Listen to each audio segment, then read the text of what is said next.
Kick it in the guts, Barry.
Well, g'day guys, welcome back. As you can see, bit of R&R in Bali. Came over for a wedding, so that's the last 2 weeks. Sorry, it's been a bit longer than I would have liked, but I got held up waiting on some parts. As you've seen, I've got the weathers going. But yeah, I had a 3-week wait on one part, which was really annoying. But overall, the weather's fired up, no worries. So just thought I'd share with you the beautiful Bali, and yeah, a couple of weeks, so flying back tomorrow. So yeah, I'll see you back in the garage. Cheers. Okay guys, I'm back in the shitty garage, back to reality. Had a good trip in Bali. 3 things I want you to ignore in that startup video with the Webbers going. The fuel lines, I have not, it's all roughed in, right? So the fuel lines, the fuel system, all that, it was just to get it going. Same with the throttle linkage, it's not hooked up to the pedal yet. I've got to muck around with that. So those 2 things I've got to sort out. And the third, the tailpipes, I've got to do a fair bit of work on those to get them up, and I want to make some squared off tips, sort of GT style. So those 3 things are yet to be finished. Yeah, had a good trip over to Bali. I've actually had the Webbers running for quite some time, probably at least 6 weeks, maybe longer. But I've just got held up waiting on parts and stuff. As you noticed, it is running extremely rich. But when I put the Webbers on, it fired up straight away. As soon as I got fuel up to the carbs, away she went, she idled fine, everything. Mucked around with the mixture screws, there's 8 of them. But I turned the mixture screws in and it was backfiring for the exhaust. Turn them out a little bit to stop that, and it runs rich. So I then changed some jets, idle jets, these little things. I think these are 70s. I went to 65s, still really rich. So I'm going to order some more jets, probably go down 2 sizes to 55s, because they work in 5 increments, 70, 65, 60, 55 and so on. So, but before I want to order more jets, because it's $70 a throw for the jets. So this is where it gets expensive with Webbers, because it's 8 of everything. I needed to check my fuel gauge, fuel pressure. I didn't have a fuel pressure gauge on it, and I ordered one off eBay, and they stuffed me around for almost a month, you know. This shits me. Most of the time when I order stuff, parts in Australia, it's pretty good. But some places, I mean, I've ordered stuff from China and Australia at the same time, and they've both arrived at the same time. China have got their shit together. I mean, I don't usually order shit from China because if I can get it in Australia, I will. But dead set, some of the places in Australia got to get their shit together because the Chinese have got their shit together. You order shit from them, and generally within a week you've got it. Sometimes 2 weeks, but it's coming all the way from over there. Anyway, that's enough of that rant. So yeah, got the fuel pressure sorted out. I also made up. Where is it? Yeah, I also made up a little to set my floats. So it's like a little gauge type thing. This is adjustable, just to set my floats because Webers are very sensitive to float height and fuel pressure. So you got to get those two things spot on before you start messing around with tuning. Like I said, it's running very rich. I'll sort that out. But it runs good. Even running as rich and as fat as it is, the throttle response, straight away I noticed, like, it revs up really quick, you know, compared to the Holly. The other thing is changing jets on Webers, it's a piece of piss. It's literally, I'll show you later, but it's really simple. Compared to Holly, where you got to take the fuel bowls off and fucking fuel leaks everywhere. So, yeah. So to change the jets, all you do is take these two nuts off. This wire gauze comes off, and the jets are right there. So you've got your main, you've got your emulsions, you've got your idle jets, your air bleed jets. Pretty much everything's there. Pump jets are a bit deeper down, but really you don't mess with those normally. But yeah, so really simple. It literally takes you 10 minutes to change jets, and you know the freaking fuel flowing and leaking everywhere. So that side of the web is really easy to deal with. But yeah, so yeah, had to go to Bali for a wedding. So I mean, the missus went over for 2 weeks. It was my niece's wedding, and I'll put a little clip up.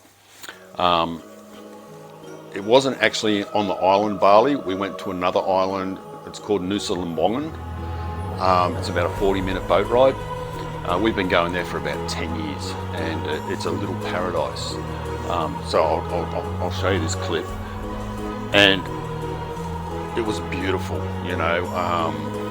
Almost surreal. Best wedding I've ever been to, unless I think my brother-in-law told me it was less than 20 grand. You just can't get that shit in Australia anymore. So yeah, there was about 40 odd people there. And also put a clip, put it up here now, of where we stayed, right on the beach, overlooking the water and the pool, $47 a night. You just can't, you know. I mean, the room was a little bit rough, but the views were just sensational. Anyway, so we had a good trip. Yeah, moving on to the car stuff. Yeah, it has been a while. Sorry about that. But like I said, I just got held up with parts, and then Bali came up, and, you know. A few things I've got to sort out with the Webers. I'll go into that now. You may have noticed that I have got some of the sheet metal on the front of the car. I decided to start doing that because I was waiting on stuff. So I thought, well, I'll just start putting the front end together. It's not finished, but it's almost there. I'll walk you around that.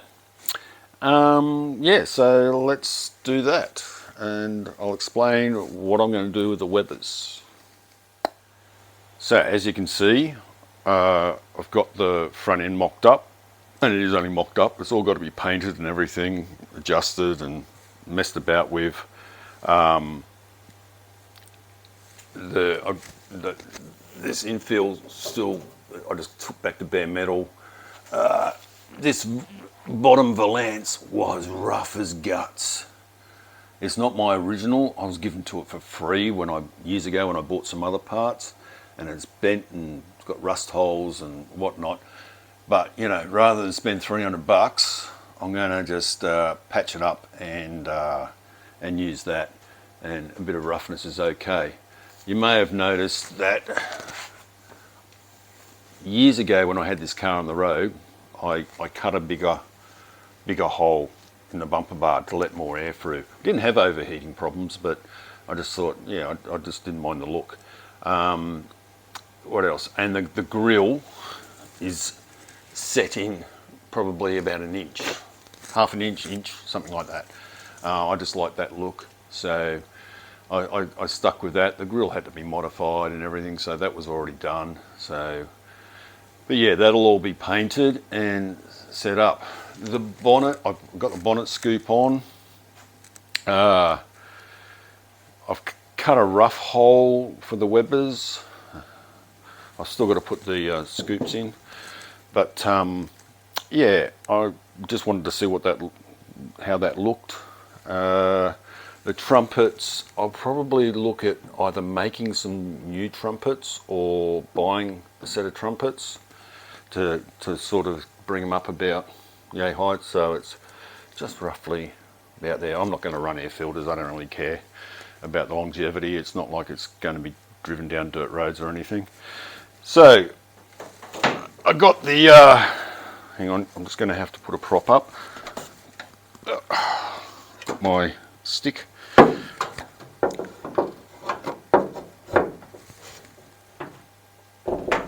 That's it. So I've just got a temporary stick there.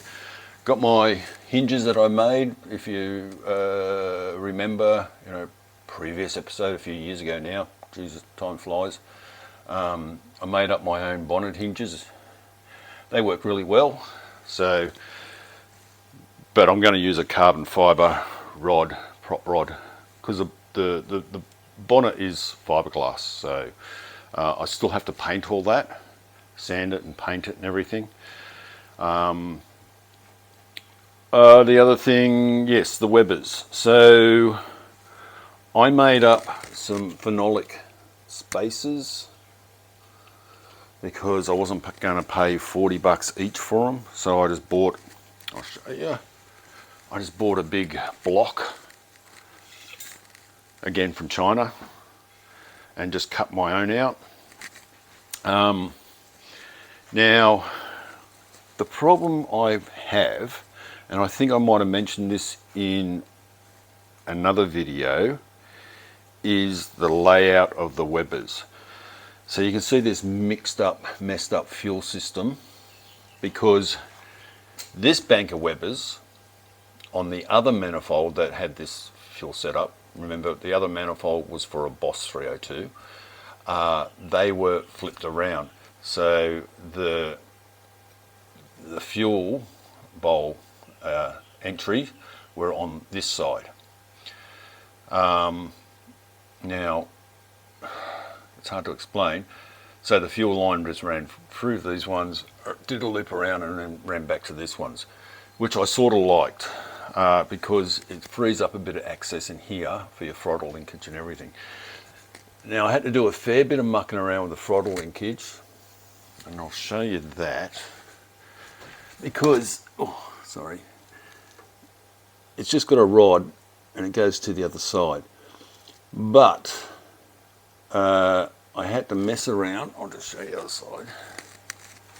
Because these are flipped around, I had to change this bracket, put it upside down, and if you can see, focus,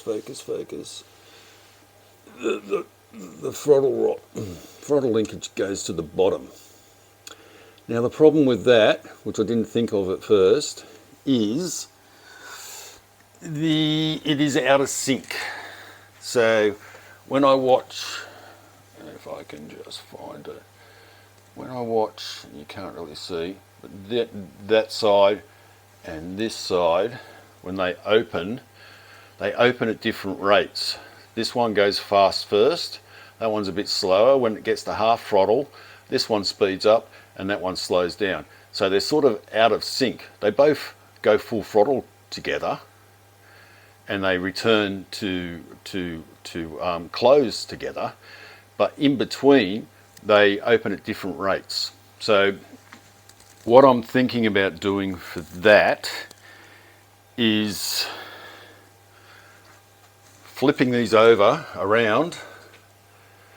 I'll have to make up adapter plates, flipping those around so they face the other way. That will clean up the fuel system and I'll be able to use these fittings.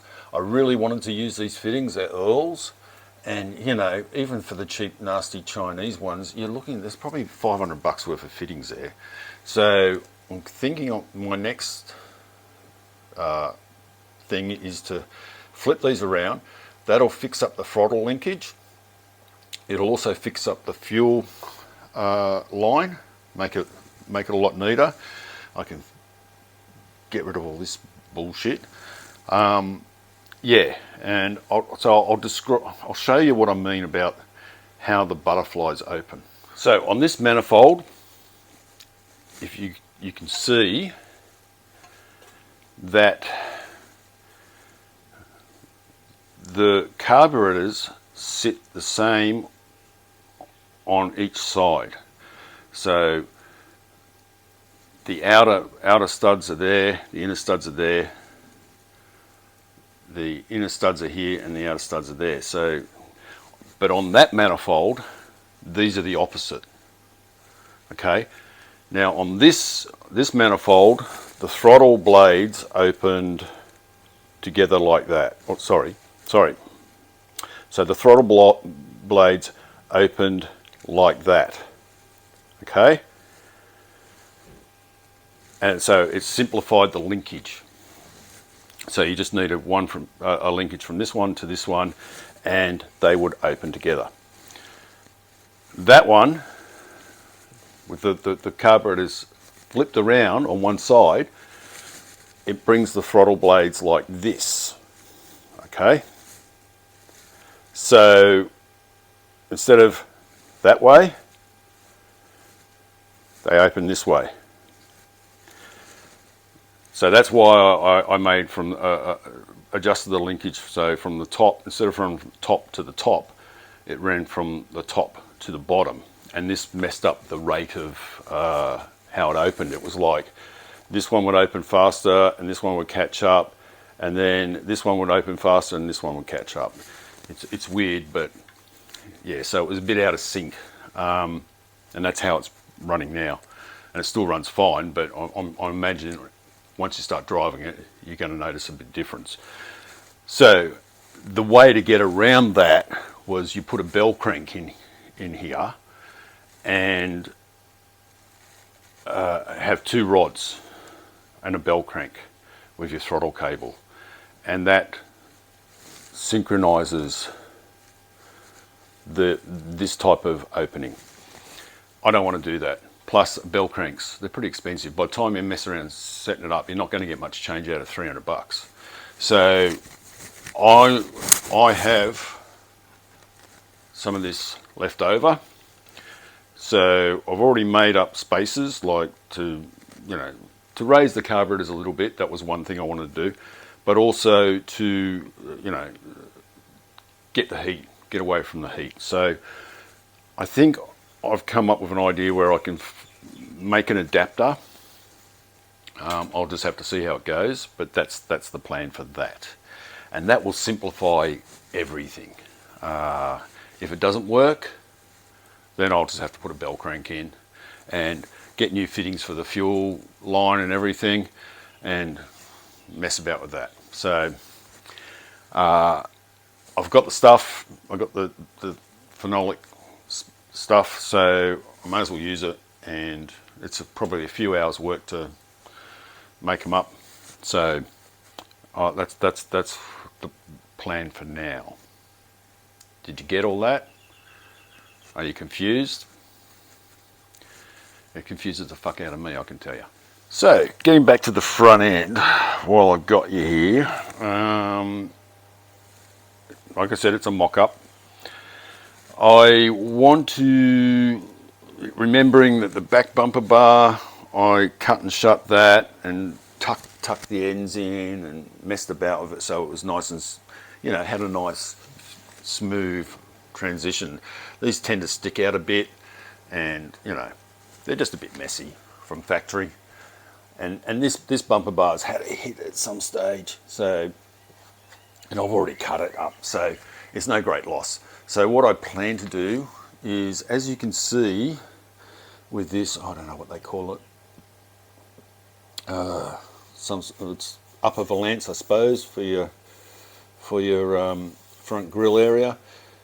You can see that it's almost hard there, but as you go along, the gap widens to here, and it's the same here. So, and I've got a bolt stuck in there to try and just, adjust it. So I'll probably put some cuts down here and pinch both sides in, and then that'll bring this in closer, both sides, and then see if I need to cut it and push it in. I'll see how this works so far, because this will be pretty simple. Like I said, all this is going to be painted. I'm not running a GT grill, I won't be running spotlights, but I've got another plan for that. You'll just have to wait and see. It's hard to explain. Also, in the works, I will be running the front XA style blade spoiler. I will probably make one.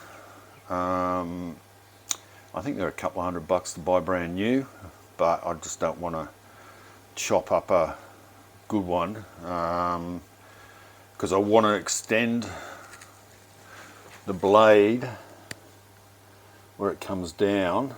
I want to extend it about an inch. Basically to match the rear spoiler. If you remember, I made a replica of, I'll show you. I made a replica of the Cobra rear spoiler, minus the bits that go around the sides, and all I did was extended it an inch. So I want to do the front, same to the front spoiler, just extended about an inch to sort of balance it, I suppose, and just to give it a bit more of an aggressive look. So that is on the project. The other thing, like, I've got a million little jobs to do. You can see with the weight loss, basically there's not much extra to go on this car now, and I'm going to have to do something there, bring that front down a bit. I've also got the same problem on the back, although the back, I'd like to lower that. Now, from my memory, these leaf springs were reset 2 inches lower, but I think, because they sat so long in a garden shed when they were stored, I think they might be rusty between the leaves and it's not settling as well as it should. I do have 2-inch lowering blocks, which I may use, but first I'm going to take the leaf springs off eventually and split them a bit and try and loosen them up and put some grease in between the leaves to see if it settles any more before I mess around with lowering blocks or get them reset further. I don't know, but yeah, so there's a million little jobs. Yeah, so that's where I'm at. It's basically together now. Like I said, there's a lot of little jobs I've got to do. I dug out my seat belts because I don't know if you noticed, there's no seat belts in at the moment. And it had, I couldn't remember what they looked like. I give them a scrub, washed them and everything. Started looking at them. At some time in this car's past, somebody's changed the front seat belts to a more modern one, but they're not the retractable type. They're just the adjustable type. The back also has the back has the original belts, which were a different colour. They're sort of like a bit of a brown colour, whereas the front ones, the webbing's black, and also the webbing is different. So the belts I've got the originals for the back. The fronts are a more modern look. I'll show you what I mean. Ready for a ride? Okay. So here's the seat belts. So yeah, at some stage somebody's updated the front, but they're not retractable. And the back have got the original buckles and everything, and they're a little bit shitty, you know, been sitting for years, and you can see the difference in the webbing as well. So I've got all the bolts and everything and that, so I'll just put you back up. So rather than stuff around with all that, I just thought, you know what, I ordered some off eBay. They're not the original type seat belts. The interior is not original anyway, so it came with 2 front seat belts, and they're retractable, but the back ones are just the normal adjustable type, like the originals. And I don't sit in the back, so I don't really care. So I'm just going to chuck those in. I think they were, with the discounts on eBay and whatnot, I think about $470 delivered or something. So they're on their way. So and they're not original seat belts, not original look, because you're looking at $2 or $3 grand to get original seat belts, and that's sending your shit off to for them to rebuild. And because I don't have the original front buckles and stuff, what's the point? And the interior is not stock anyway, so I'm just going to go with something a little bit more update, and you know, it's a safety thing. I'm not going to muck around, so I spent the $470. The other thing is I've also got some new bonnet pins. I got the what do you call them? The pins, I suppose you could call them, or the buttons. But I don't have the brackets, and I really want to use these. They're already worn and crappy. Somebody's painted them at some stage, so I'm going to leave them exactly like that. But I ordered the whole kit because it was cheap, just the cheapest way to do it, because you get new springs. These springs are a little bit shit, and the pins are a little bit rough. So those are on the way, but I'll just use these pins. So they're on the way. Also, the rear dog legs, they sit down here. I've got one. It's a white one. I don't know where the other one's gone. I don't think I ever had it. So I've ordered 2 black ones. That'll match in. So they're on their way as well. I think they were about $120. I think the pins are about $100. So yeah, so lots of little bits and pieces. I have a problem with my tacho, the SAS tacho. It was shorting out. I don't know if I went into this in the last video. It ran fine for when I had the Holly on and everything, and then I started the Webbers up and it ran fine for a bit, and then I couldn't get it started. And I traced it, and this is where the Moto gadget thing that runs my electrical system, remembering there's no fuses or anything. It's in a previous episode. I go into full detail about it. But basically,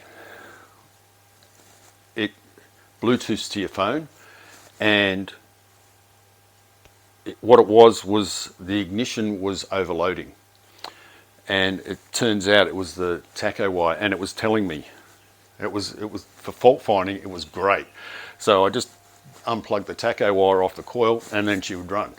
So I don't know what's going on there. I do remember reading something about the SAS speed tacho I mean, it's not an expensive one. It was about $200 or something. That it didn't like high energy ignition systems. Now, I'm not running a high energy, well, what I would class as a high energy ignition system with the box and all that sort of shit, like the MSD box or whatever. I'm just running a high energy coil. So I thought it'd be all right.